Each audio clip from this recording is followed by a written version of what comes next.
श्री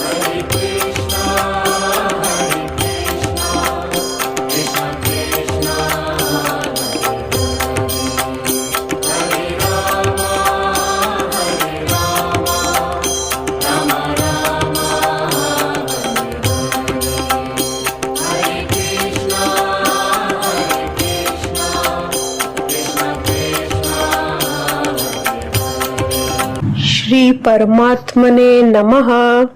कथा को आगे बढ़ाते हुए परम पूज्य श्री डोंगरे जी महाराज कहते हैं, सूर्योदय के समय और सूर्यास्त के समय भगवान की भक्ति करो या कीर्तन करो। ब्राह्मण संध्या करते हैं, वो भी एक तरह की भक्ति ही है। सूर्योदय व सूर्यास्त के समय बाहर घूमने नहीं जाएं। शाम के समय बाहर जाने की अपेक्षा यदि ईश्वर के सम्मुख दिया जलाएं, उनके सम्मुख बैठे जप करें, कीर्तन करें। ज्यादा नहीं तो 15 मिनट ही कीर्तन करो। वेदों में कहा गया है कि माया नर्तकी है, माया जीव को जीवन भर नचाती है। नर्तकी शब्द को यदि आप उल्टा करेंगे तो वो कीर्तन होगा। जिस घर में प्रातः काल व सायंकाल कीर्तन होता है, उस घर में कली नहीं आते हैं। कली भगवान के नाम से डरता है। जहां प्रेम से कीर्तन होता है, वहां कली आता ही नहीं है। भक्ति मार्ग में जिन्हें आगे बढ़ना है, वो अपने धर्म में श्रद्धा रखें और दूसरे किसी धर्म की निंदा ना करें। श्रद्धाम भागवते शास्त्रे अनिंदाम अन्यत्र चैवे। आगे कर्म, अकर्म और विकर्म का स्वरूप समझाया गया है। सतयुग, त्रेता, द्वापर, कलयुग के धर्मों का वर्णन किया है। वसुदेव जी को सावधान करते हुए कहते हैं, बहुत गई थोड़ी रही, मृत्यु समीप है, समय हो गया है, मरण को भूलना नहीं है।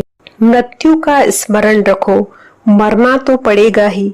मनुष्य अनेक लोगों को मरते हुए देखता है, अनेक लोगों की मृत्यु के विषय में सुनता है, पर उसे कभी भी ये विचार नहीं आता है कि एक दिन मुझे भी मरना है। मृत्यु को किसी पर भी दया नहीं आती है। काल सभी को मारता है। मृत्यु सिर पर है, ये याद रख के पाप को छोड़ें। मृत्यु सिर पर है, ये याद रखे, भक्ति करें। एक बार एक वैष्णव महाराज एकनाथ के पास गया। उस वैष्णव व्यक्ति ने महाराज एकनाथ से पूछा कि महाराज, जब जब मैं आपके पास आता हूँ, चाहे वो रात का समय हो चाहे दिन का समय हो, आप ध्यान करते हुए, जप करते हुए ही मिलते हैं।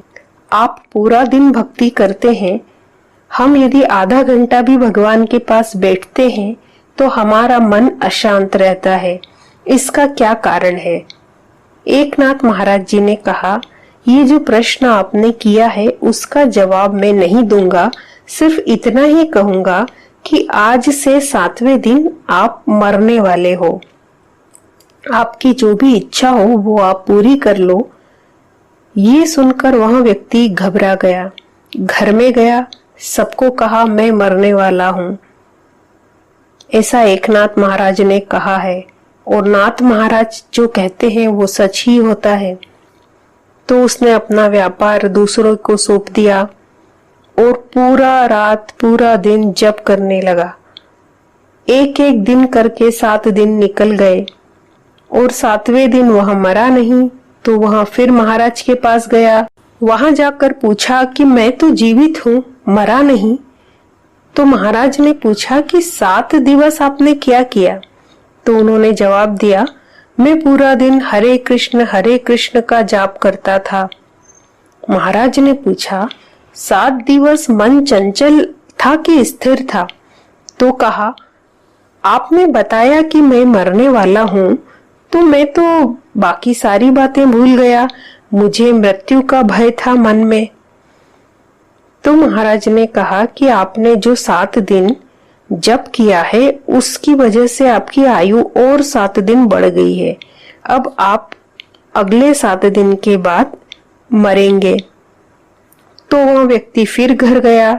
अगले 7 दिन तक वैसे ही दिन रात जप करते हुए बिताए और वापस 8वें दिन जब वह नहीं मरा तो महाराज के पास गया और कहा, महाराज मैं तो अब भी जीवित हूँ। तो महाराज ने उत्तर दिया कि आपने मुझसे पूछा था कि आप सारे दिन जप करते हो और हम आधा घंटा भी मन स्थिर करके नहीं बैठ पाते हैं, उसका क्या कारण है? तो वो ये कारण है कि मैं जब जप करने बैठता हूँ तो यही सोचता हूँ कि आज मैं मरने वाला हूँ, आज मृत्यु मुझे पकड़ने आ रही है। यह ध्यान में रखकर ही मैं जप करता हूँ। अतः मृत्यु को भूलना नहीं, इसका सदा ही ध्यान रखना। जन्म दुख जरा व्याधि दुख दोषानुदर्शनम। नारद जी वासुदेव जी को आगे सावधान करते हैं, मरण समीप में है, सतत भक्ति करो। नारद जी ब्रह्मलोक जाते हैं।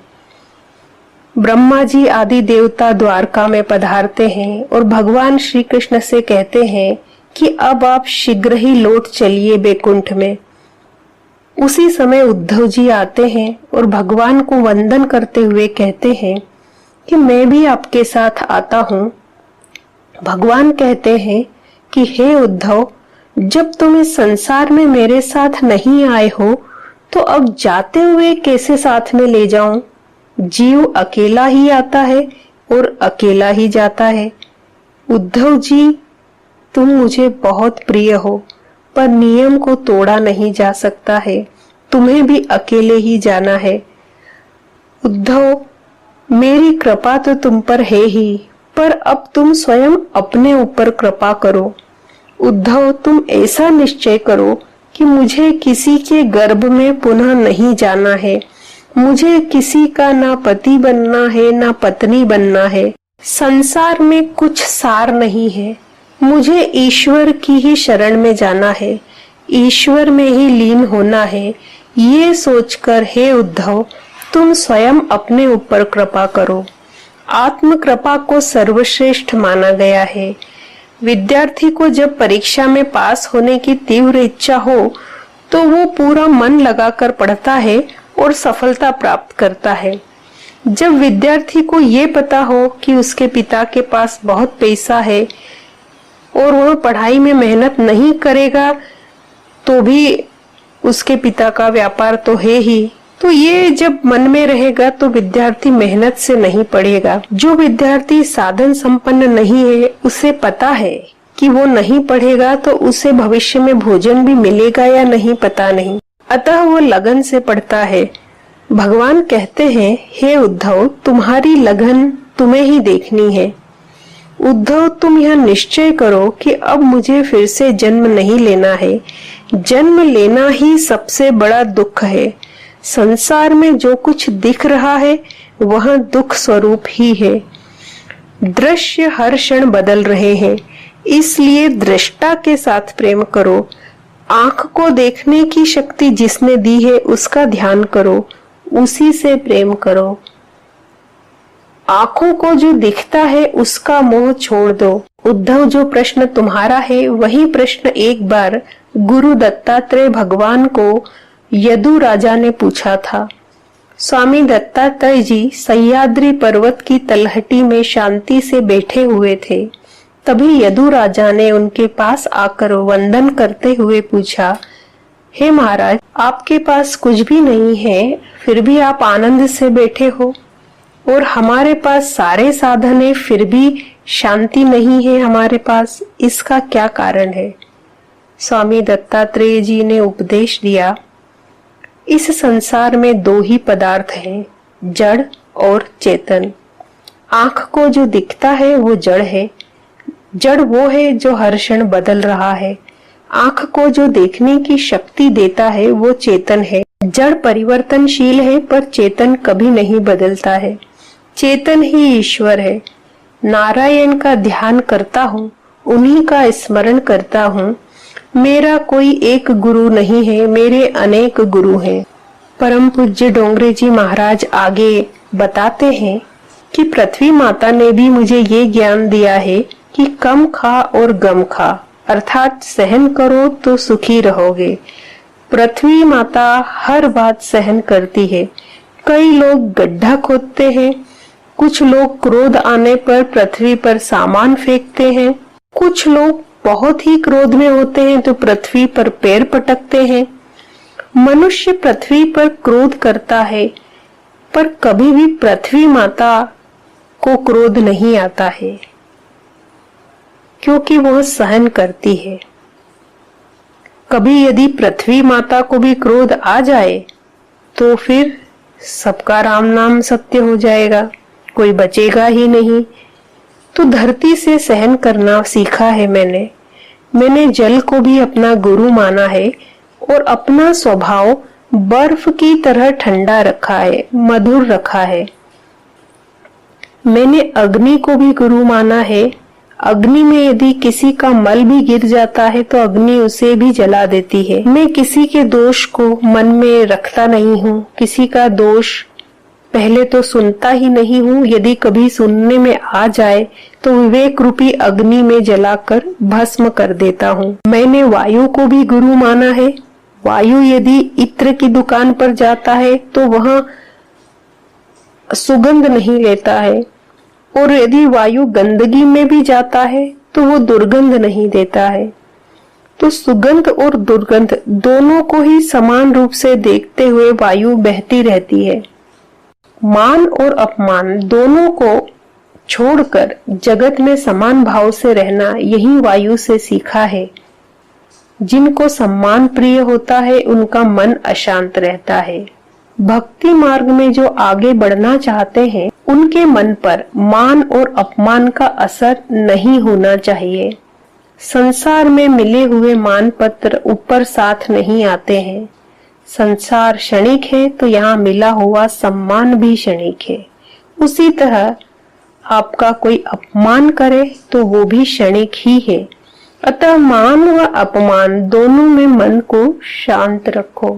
इस तरह मैंने अनेक गुरुओं से तत्व ज्ञान प्राप्त किया है।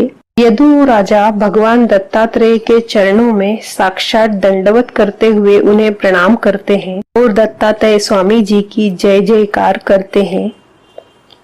आगे सिद्धों की स्थिति कैसी होती है ये भागवत में बताई गई है। साधकों के धर्म को समझाया गया है। संतों के लक्षण व सत्संग की महिमा बताई है। अब उद्धव जी प्रश्न करते हैं कि हे भगवान, मन विषयों में जाता है कि विषय मन में आते हैं? भगवान कहते हैं कि यही प्रश्न सनत कुमार जी ने हंस नारायण जी से पूछा था, तो उन्होंने कहा था कि प्रथम तो मन ही विषयों में जाता है और विषयों का चिंतन करते करते मन में विषय घर कर जाते हैं।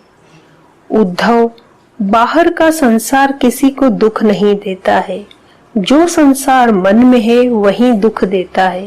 हे उद्धव, तुम संसार को छोड़कर कहाँ जाओगे? जिनके मन में संसार है वो मंदिर में भी संसार ही करते हैं। हे उद्धव, मन से संसार को निकालो, मन पर भक्ति का अंकुश रखो। उद्धव, बुरे विचार करने के लिए मन नहीं दिया गया है, पवित्र विचारों के लिए मन दिया गया है। मन ध्यान करने के लिए दिया गया है। ध्यान योग भगवान ने समझाया। ध्यान करने से ईश्वर की शक्ति प्राप्त होती है और उसी शक्ति को सिद्धि कहते हैं। तो सिद्धि भक्ति का फल नहीं है, भक्ति का फल तो भगवान है। जो सिद्धि में फंस गया, सिद्धि का उपयोग करने लगा, वो ईश्वर से दूर चला जाता है। सिद्धि का उपयोग करने से प्रसिद्धि बढ़ जाती है और अति प्रसिद्धि, अति सम्मान अच्छा नहीं होता है भक्ति मार्ग के लिए। आगे विभूति योग को समझाया गया है। वर्णाश्रम धर्म की कथा बताई गई है। उद्धव जी ने फिर प्रश्न किया कि हे भगवान, सबसे बड़ा तप क्या है? उपवास करना तप है? जंगल में जाकर रहना ये तप है? दाढ़ी बढ़ाकर बिना कपड़ों के घूमना ये तप है?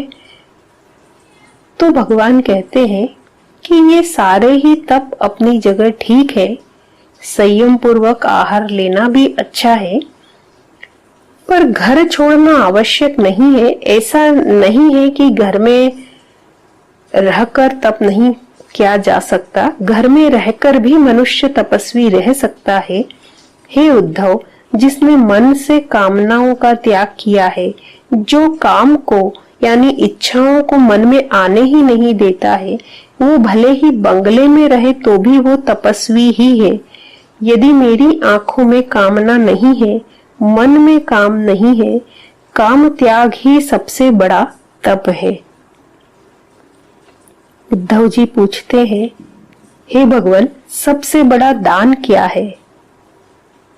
सोना दान करने से अधिक पुण्य मिलता है कि चांदी दान करने से अधिक पुण्य मिलता है? भगवान कहते हैं, ये सब दान ठीक है, पर एक दान ऐसा है जो निर्धन भी दे सकते हैं। उद्धव, ये विश्व ईश्वर में स्थित है। जो इस संसार को ईश्वर के अंदर देखते हैं, वो ईश्वर के साथ देखते हैं। जो किसी में दोष नहीं देखते हैं, किसी का बुरा नहीं सोचते हैं, जो सब में सद्भाव रखते हैं, वो ही सबसे बड़ा दान देते हैं। भूत द्रोह त्यागः दानम। आगे उद्धव जी पूछते हैं कि भगवान, मूर्ख किसे कहते हैं और ज्ञानी किसे कहते हैं? भगवान कहते हैं, हे उद्धव, मैं शरीर हूं और शरीर सुख है। मेरा सुख शरीर ही है, ये सोचने वाला मूर्ख है। पर जो जानता है कि शरीर से मैं अलग हूं, वही ज्ञानी है। मनुष्य कहता है कि मेरा शरीर बिगड़ गया है, इसका अर्थ है कि मैं शरीर नहीं हूं। शरीर मेरा साधन मात्र है। शरीर का सुख मेरा सुख नहीं है। बिगड़े हुए शरीर को मैं सुधारने वाला हूं। जो शरीर को आत्मा से अलग अनुभव करता है, वही ज्ञानी है। उद्धव जी आगे पूछते हैं, हे भगवान, जीव किसे कहते हैं और ईश्वर किसे कहते हैं? भगवान कहते हैं, जो माया के अधीन है वो जीव है, और माया जिनके अधीन है वो ईश्वर है। उद्धव जी पूछते हैं, स्वर्ग किसे कहते हैं और नरक किसे कहते हैं? भगवान कहते हैं, मन में सात्विक भाव जागे वही स्वर्ग है, और यदि मन में विकार, वासना, छल, कपट करने की इच्छा हो तो यही नरक है। उद्धव जी पूछते हैं, गुण किसे कहते हैं और दोष किसे कहते हैं? भगवान ने कहा कि जो दूसरों के दोष का विचार करता है, यही बड़ा दोष है, और जो स्वयं के दोष को ध्यान में रखकर स्वयं को सुधारने की चिंता करता है, यही सबसे बड़ा गुण है। आगे गायत्री आदि छंदों के लक्षण बताए हैं, शुद्धि अशुद्धि का स्वरूप समझाया है। उद्धव जी को कहा कि हे उद्धव, जो जगत के पीछे जाता है वो दुखी रहता है, पर जो परमात्मा के पीछे जाता है, संसार उसके पीछे आता है। जो परमात्मा के पीछे जाता है, संसार उसमें विश्वास रखता है। उद्धव, संसार को कोई भी खुश नहीं कर पाया है। जो हजारों लोगों को खुश रखता है, तो भी 2-4 लोग तो ऐसे होंगे ही जो उससे नाराज होकर उसकी निंदा करते हैं। उद्धव, अपनी निंदा और स्तुति दोनों में ही मन को शांत रखो। उद्धव जी ने कहा कि यदि कोई झूठी निंदा करता है तो सहन नहीं होता है। भगवान कहते हैं, निंदा सच्ची हो या झूठी हो, यदि उसका मन पर असर हो रहा है तो समझ लेना ज्ञान अभी कच्चा है। निंदा का असर मन पर हो तो समझो अंदर भक्ति का रंग लगा नहीं है। उद्धव, निंदा तो शब्द रूप है। क ख ग घ, इन्हीं शब्दों से निंदा भी होती है और इन्हीं क ख घ से स्तुति भी होती है। शब्द आकाश का धर्म है। तुम्हारी कोई निंदा करे तो ये शब्द तुम्हें कैसे असर कर सकते हैं? तुम तो आत्मा हो, परमात्मा का अंश हो। निंदा तो शब्द रूप है, वो शब्द आकाश तत्व का गुण है। आगे कद्री ब्राह्मण की कथा सुनाई गई है कि उस ब्राह्मण को बहुत लोग दुख देते थे, उसकी निंदा करते थे। उसने मन को समझाया कि जो ईश्वर मेरे अंदर है वो सब में है, मेरा कोई शत्रु नहीं है। मेरी आंख में यदि मेरी ही उंगली चली जाए तो पीड़ा तो होती है, पर क्या मैं उस उंगली को सजा दूंगा? उंगली भी मेरी है और आंख भी मेरी है। उसी तरह जीभ भी मेरी है और दांत भी मेरे हैं। कभी कभी दांतों से जीभ कट जाती है तो भी हम सहन करते ही हैं। हे उद्धव, सब में परमात्मा है, ये भाव रखकर उस ब्राह्मण ने सारी निंदा और तिरस्कार को सहन किया। मन को शांत रखना ही महान पुण्य है। कद्री ब्राह्मण ने मन को उपदेश दिया। आगे अनुलोम प्रतिलोम विधि प्रलय की कथा का वर्णन किया गया है। सत्वगुण, रजोगुण, तमोगुण के लक्षण समझाए गए हैं। सेवा व पूजा की विधि बताई गई है। भगवान कहते हैं कि हे उद्धव, तुम्हारा धन तुम्हारे घर के लोगों को दे देना, पर ये जो मन है ये मुझे देना। मन जिसे दिया जाए ऐसी कोई स्त्री नहीं है, ना ही मन देने लायक कोई पुरुष ही है। उद्धव, तुम्हारा मन तुम मुझे दो, मैं ही इसे देखूंगा। उद्धव, परमात्मा अंतर्यामी नारायण की शरण में जाओ। अब ये सोने की द्वारका समुद्र में डूब जाएगी, तुमसे ये अनर्थ देखा नहीं जाएगा। तुम अब बद्रिकाश्रम जाकर गंगा किनारे भक्ति करो। वो भूमि इतनी पवित्र है, हिमालय से आती हुई गंगा के दर्शन करते करते मन शांत हो जाता है। भागवत में जो वर्णन किया है वैसा ही दृश्य आज भी बद्रिकाश्रम में है, ऐसा परम पूज्य डोंगरे जी महाराज बता रहे हैं। उद्धव जी महाराज भगवान की चरण पादुका के साथ बद्रिकाश्रम में बैठे हैं और भगवान का ध्यान करते हुए, आदि नारायण भगवान का स्मरण करते हुए उद्धव जी भगवान के चरणों में ही लीन हो गए हैं। एकादश स्कंध की समाप्ति में यदुवंश के विनाश की कथा बताई गई है। आगे परम पूज्य डोंगरे जी महाराज कहते हैं कि श्री श्रीधर स्वामी ने उपसंहार बहुत सुंदर किया है, सुंदर तरीके से बताया है। जब द्वारका में यदुवंश का विनाश हुआ, तभी दक्षिण भारत में चंद्रभागा नदी के किनारे पुंडरीक नाम के महान भगवत भक्त हुए, जो सतत परमात्मा का स्मरण करते हुए माता पिता की सेवा भी करते थे, पर स्मरण भगवान का ही रखते थे। उनकी भक्ति बहुत ही बढ़ गई थी। तब द्वारिका नाथ श्री रुक्मिणी जी के साथ पंढरपुर में श्री विठ्ठल भगवान के रूप में आकर जगत को अपनी उपस्थिति का आभास देते हैं। उन्होंने संसार को बोध दिया है कि बड़े बड़े इस संसार में डूब गए हैं। संसार समुद्र बहुत गहरा है, इसलिए कमर पर हाथ रखते हुए विठ्ठल भगवान कह रहे हैं कि मैं कहीं गया नहीं हूँ, मैं तुम्हारे लिए यहाँ खड़ा हूँ। भगवान आज भी है। जिस घर में भी भगवान की पूजा होती है, उस घर में भगवान आज भी विराजते हैं। संतों के हृदय में भगवान विराजे हुए हैं। भगवान भागवत में विराजमान है। एकादश स्कंध की समाप्ति के पश्चात द्वादश स्कंध में कलयुग का वर्णन किया गया है। शुकदेव जी महाराज परीक्षित राजा को सावधान करते हैं, कहते हैं कि आज आखिरी दिन है, अब तक्षक नाग के आने का समय भी हो गया है। तक्षक नाग शरीर को डसेगा, आत्मा को नहीं। यह शरीर तुमसे अलग है, तुम शरीर से अलग हो। अपने आत्म स्वरूप में नारायण का दर्शन करो। हे राजन, मैं यहाँ पर हूँ, तब तक तक्षक नाग आएगा नहीं। आएगा तो भी उस पर मेरी दृष्टि पड़ते ही उसका विष अमृत हो जाएगा, क्योंकि मैंने ब्रह्म दृष्टि स्थिर की हुई है। तो अब भी कोई मन में प्रश्न हो तो निसंकोच होकर पूछो।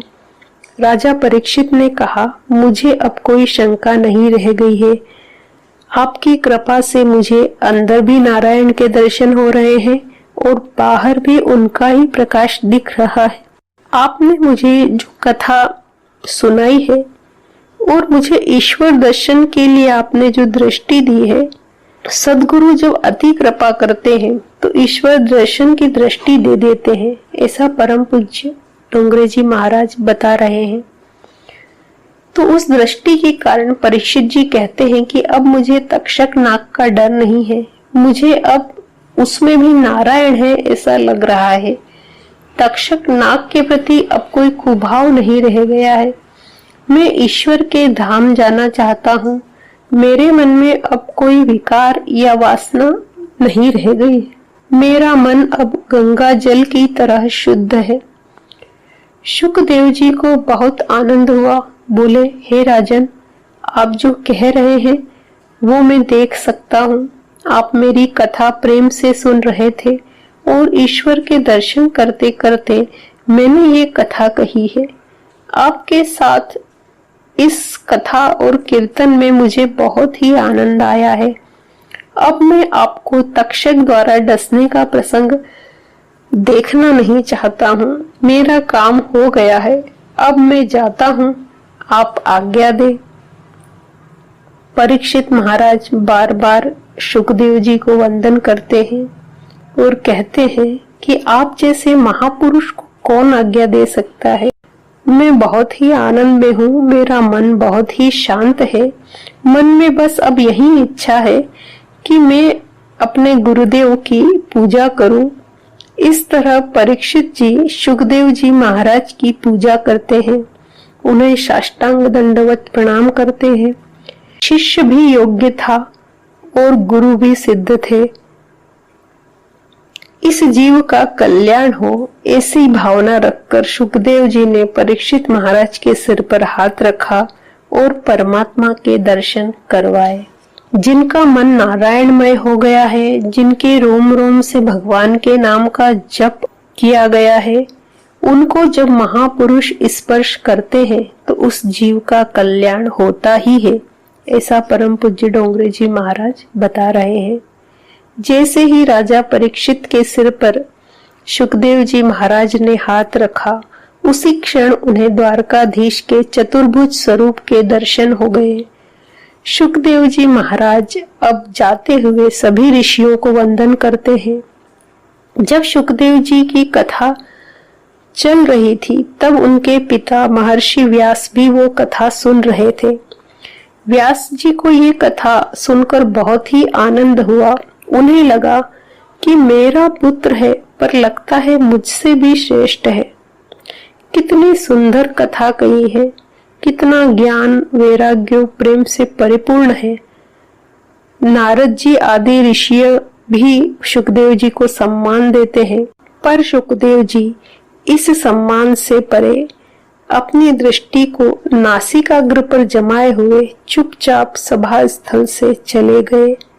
किस प्रकार गए, कहाँ गए, ये किसी को पता ही नहीं लगा, एकदम अदृश्य हो जाते हैं।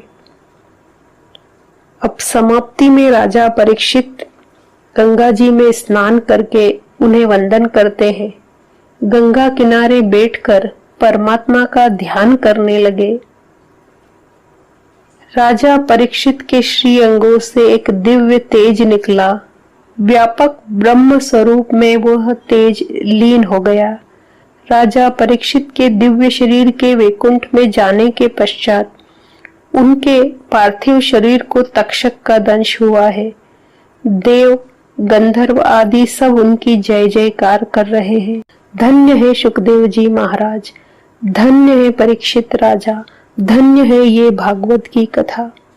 सूत जी ने नैमिषारण्य में शौनक आदि ऋषियों को कहा कि गंगा किनारे ये कथा मैंने शुकदेव जी महाराज से स्वयं सुनी थी, वही कथा आज आप सबको मैंने सुनाई है। इस कथा में जो दिव्य तत्व है वो सद्गुरु देव का प्रसाद है और जो प्रमाद हुए हैं वो सब मेरा ही दोष है। ऐसा आप मानिए, आप सबको मैं वंदन करता हूँ। आप सबके रूप में भगवान श्री कृष्ण ही दर्शन दे रहे हैं। ऐसा सोचकर वो सबसे क्षमा प्रार्थना करते हैं। आगे परम पूज्य श्री डोंगरे जी महाराज बताते हैं कि जीवन की अंतिम श्वास तक परमात्मा नारायण का ध्यान करो, श्री राम कृष्ण की प्रेम से पूजा करो, शरीर को परोपकार में घसाओ, अंतिम श्वास तक प्रेम से ही परमात्मा के नाम का कीर्तन करो। श्री सीताराम जी की कृपा से ये ज्ञान यज्ञ परिपूर्ण हो गया है। जिस यज्ञ में वक्ता और श्रोता दोनों पाप करते हैं, उसका 16 आने फल नहीं मिलता है। मन से लक्ष्मी नारायण भगवान के दर्शन करो। दर्शन पहले होता है, उसके बाद ही वंदन होता है। तो सूत जी ने कहा कि कथा समाप्ति पर 3 बार हरिये नमः मंत्र बोलना चाहिए। अब मैं हरिये मंत्र 3 बार बोलूंगा। जाने अनजाने कोई भूल हो गई हो तो ईश्वर मुझे क्षमा करे। हमारा यह ज्ञान सत्र सफल हो। परमात्मा श्री कृष्ण सबको सद्बुद्धि दे। श्री बात